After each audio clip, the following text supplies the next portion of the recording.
Əziz Peyğəmbərimiz buyurur, mən və Əli bu ümmətin atalarıyıq.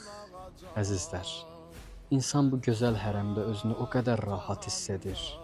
Hər nəyi unudur, sanki insan behiştin bir parçasındadır.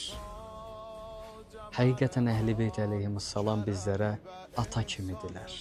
O qədər bizə mehribandırlar ki, o qədər bizə nəzərləri var, o qədər yerlərdə çətinliyimiz olanda əlimizdən tuturlar, bizə dua eləyirlər. İnsan bəzən xəcalət çəkir.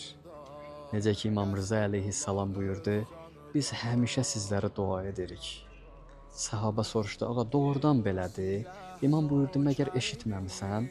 Quran buyurur ki, əməllərinizə şahid Allahdır, Peyğəmbərdir və möminlərdir. O möminlər bizik. Görsək çətinlikdəsiz, sizə dua edirik. Həqiqətən bu Əhl-i Beyt əleyhissalam nemətdir, qədirlərin bilək və dəyər verək.